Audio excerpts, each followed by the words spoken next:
કે આ પૂજા કરે પણ લુખો લુખો, હા, અને પેલો આવે છે હાસો. ભગવાન તમે પૂજા નહીં કરો પણ ભગવાન જે કહે છે માનશો તો તમે ભગવાનને વાલા છો. ગીતામાં ભગવાને કીધું તત્વિદ પ્રણિપાતે ન પરિપ્રશ્નન સેવ્યા ઉપદેક્ષંતિ તે જ્ઞાનમ જ્ઞાનીન તત્વદર્શિનમ.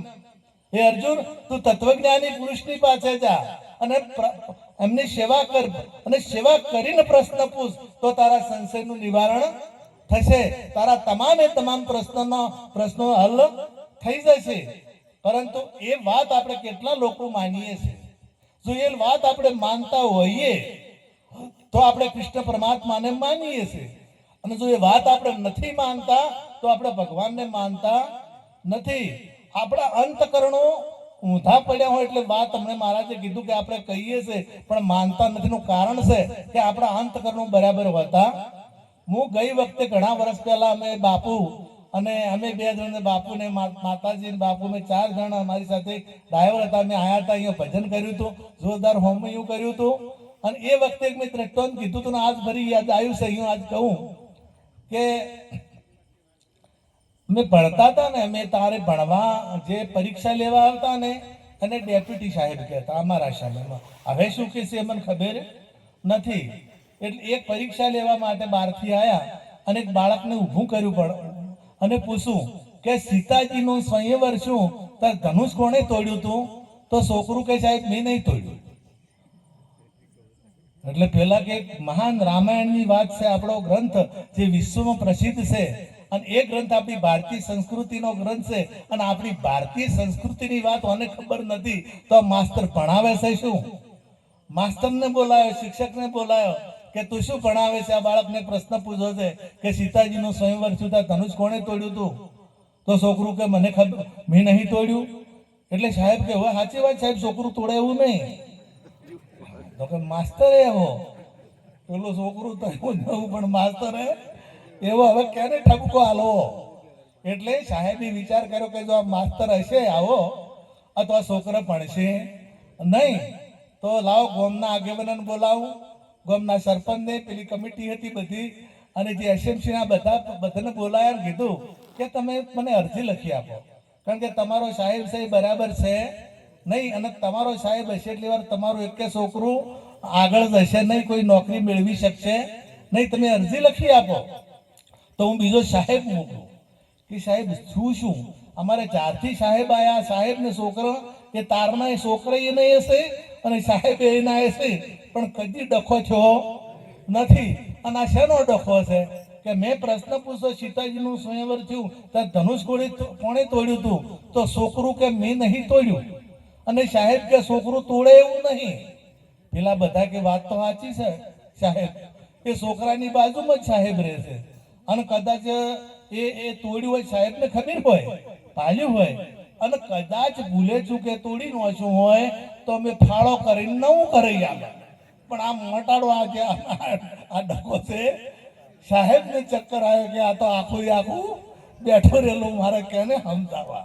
એમ આપણું આખું બેઠું રહેલું હોય મન. હું કોઈ ગોમને કહેતો, આપણું મન, બુદ્ધિ, ચિત્ત ને અહંકાર, આ 4 જો અવળો હોય તો કદી હાથી વાત સમજાતી નથી. એટલે હાથી વાત સમજવા માટે અંતકરણ આપણે ચોખ્ખા રાખવા પડે. આપણે અંતકરણ ચોખ્ખા રાખવા પડે, અને અંતકરણ ચોખ્ખા રાખવા માટે આપણે સત્સંગનો ગહારો રાખવો પડે. એક ઘડી આધી મેં પુણી આદ, તુલસી સંગત સંત કી કટે કોટી અપરાધ.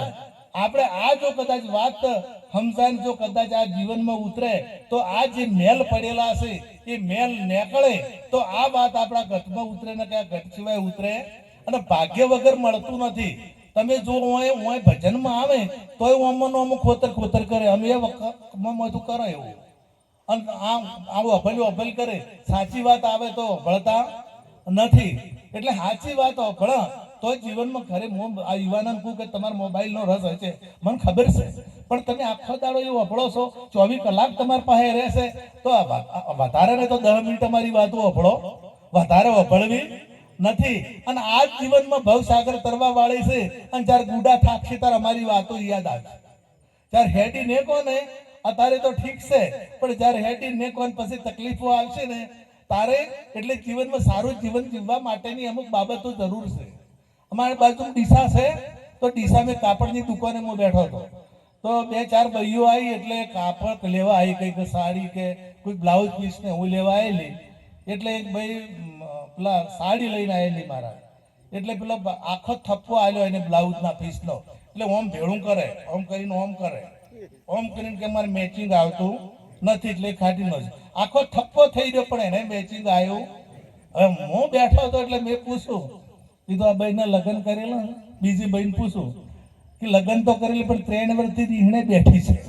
મેં તારી એ મેચિંગ લાય ને હું મેચિંગ કરે છે, અને ઘેર મેચિંગ આ મેચિંગ ચો કરવાનું આમ હે અહીંયા કે જો અહીંયા મેચિંગ હોય, ભાઈ દેરોડી જેઠોડીને મેચિંગ ના હોય, ઘણાને બાપ બેટાને મેચિંગ ના હોય, ભાઈ ભાઈઓને મેચિંગ ના હોય, નહીં હોતું આવું. અત્યારે મેચિંગ જો કરવાનું છે. હવે મેચિંગ જો કરવાનું છે, અહીંયા કરતો નથી. જો પતિ પત્નીનું મેચિંગ હોય તો જીવન સુધરી જાય.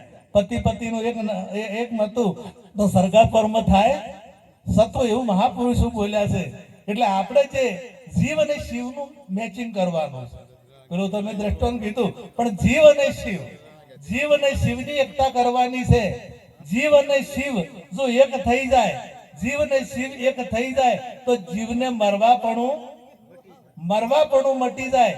સદગુરુ સ્વામીને સેવતા જન્મ મરણ મટી જાય. સાહેલી આજે આનંદ મારા ઉરમાં, 2 લીટી ગઉં જરાક વગાડજો.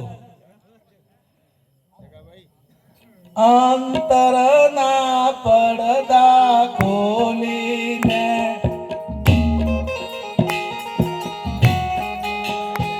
અંતરના પડદા ખોલીને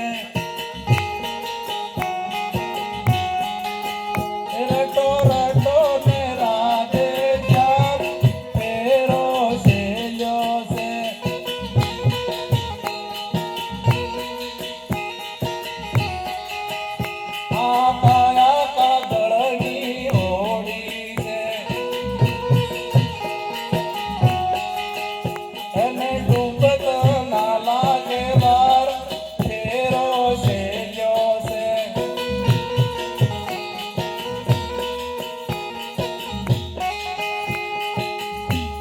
ભજનનો સારી લીટી મળી જાય છે. એમાં એક જ વાત કરીશ કે કાયા કાગળની હોળી છે, કાયા કાચા તોતરનો સૂતરનો તોતણો છે, કાચી માટીનો ગળુલિયો છે. એને ફૂટતા વાર લાગતી નથી ને તારી અટેક આવતા વાર લાગતી નથી. અને એક્સિડન્ટ ક્યારે થાય એની કોઈ ખબર હોતી નથી. આપણે આ શરીર ક્યારે પડી જાય, પાણીના પરપોટા જેવું પૂતળું બન્યું, એને ફૂટતા ના લાગે વાર. આ વાર ના લાગે એટલા માટે જે સમય છે એ સમય તમારે જે પ્રાપ્ત કરવાનું છે એ પ્રાપ્ત કરી લેશો તો બેડો પાર થઈ જશે.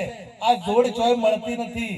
આ અઢુમણીના કારણે મારો પરિણય સુરત જાય તો ના મળે અઢુમણીની જોડ. પેલું સુરત નહીં, આ સુરત.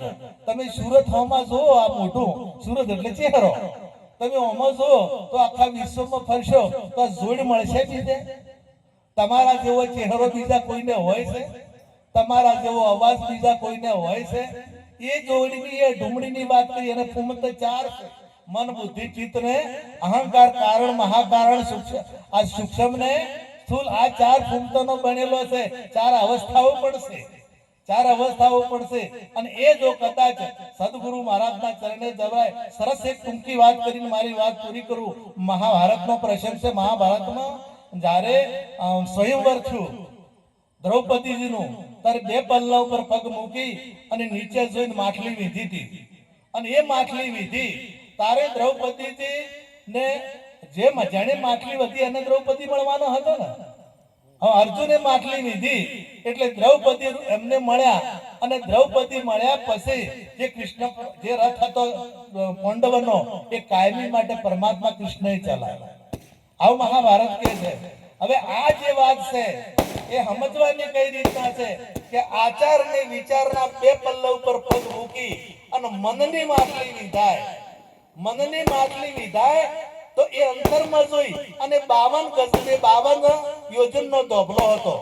52 ગજનો આ શરીર આ શરીર જ છે આ 52 થી બનેલું છે એમાં નીચે જોઈ અંતરમાં જોઈ અને મનની માટલી વેધાય આ તો દ્રૌપદી રૂપી ભક્તિ મળે અને આ ભક્તિ મળે આ તો કૃષ્ણ પરમાત્મા રથ આપે એવું સમજાય આટલું કઈ મારી વાણી વિરામ આપું સદગુરુ